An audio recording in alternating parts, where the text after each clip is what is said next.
दोस्तों नमस्कार, मैं भालचंद्र पांडे। घटना हड़िया थाना के बनपुरवा के सराय पीथा की है, जहां पर सुशील गौतम, जिसकी उम्र 32 साल थी, अब घर के बगल में ही एक टीन शेड में, जिसमें कि कोई दरवाजा नहीं था, फांसी के फंदे से लटकती हुई उसकी लाश मिलती है। परिवार वालों का आरोप है कि वो फांसी के फंदे पर लटका नहीं बल्कि लटकाया गया, अर्थात उसकी हत्या की गई।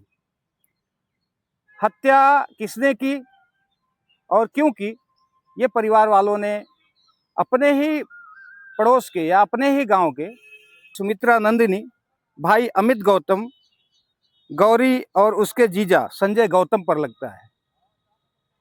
सुशील गौतम की हत्या अर्थात या कहें कि सुशील गौतम की मौत के ठीक 22 दिन पहले ठीक ऐसी ही परिस्थिति में उसके छोटे भाई, जिसका नाम सुनील गौतम था, उसकी शादी को 4 दिन ही बीते हुए थे कि उसकी भी लाश ठीक इसी परिस्थिति में घर के बगल में एक पेड़ से लटकती हुई पाई गई थी।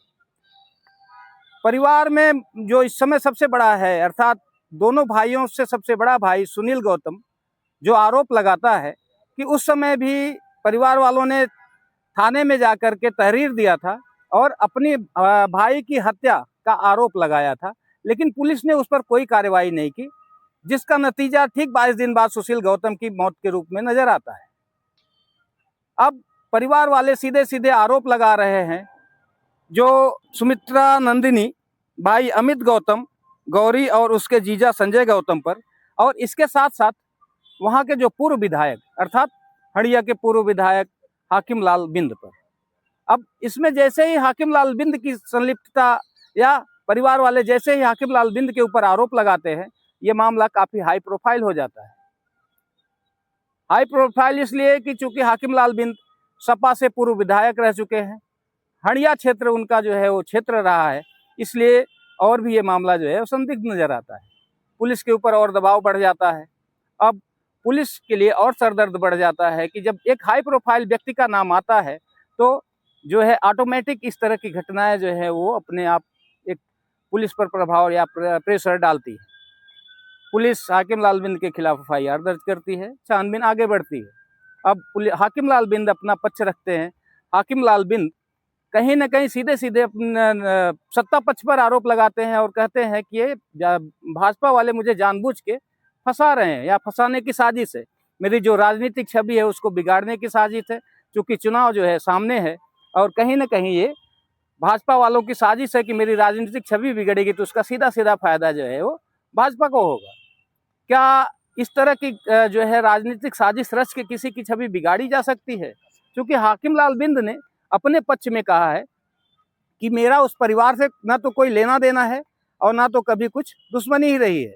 जिस जमीन के विवाद का आरोप लगाया जा रहा है हाकिम लाल बिंद पर, हाकिम लाल बिंद ने अपने सफाई में कहा है कि 2017 में ही राजस्व की टीम जाती है मजिस्ट्रेट के नेतृत्व में, उसकी जांच करती है, वो जमीन जो है वो चारागाह के रूप में पाई जाती है, जहां पर एक गौशाला का निर्माण करा दिया जाता है। अर्थात जिस जमीन को लेकर विवाद बताया जा रहा है उनसे उनका कोई विवाद ही नहीं रहा है, इसलिए ये जो आरोप है सीधा सीधा निराधार है।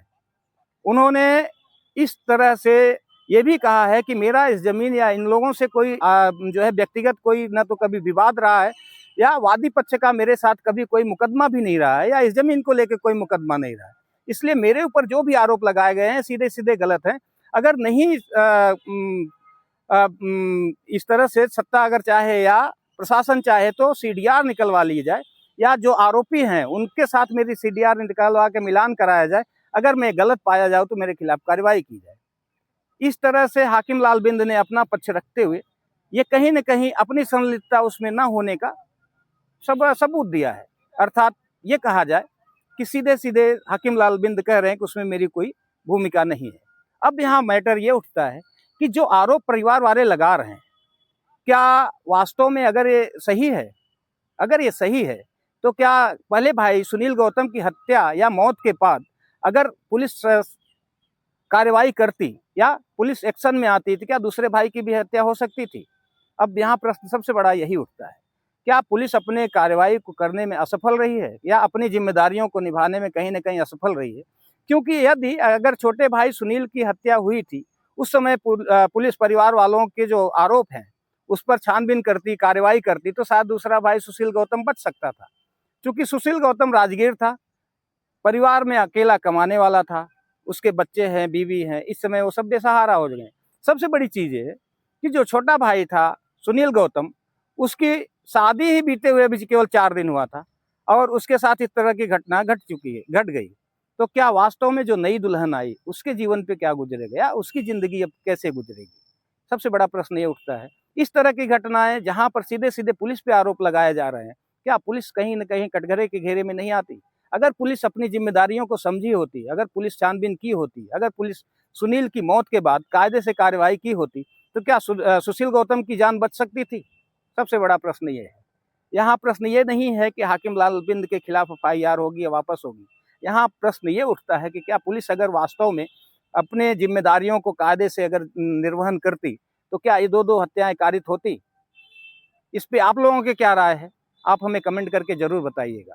फिलहाल इसमें क्या होगा, ये तो आने वाले समय में पता चलेगा, पुलिस छानबीन करेगी और जाँच को आगे बढ़ाएगी। फिलहाल जो भी है, कुछ लोग गिरफ्तार किए गए हैं, कुछ लोग अभी भी फरार हैं।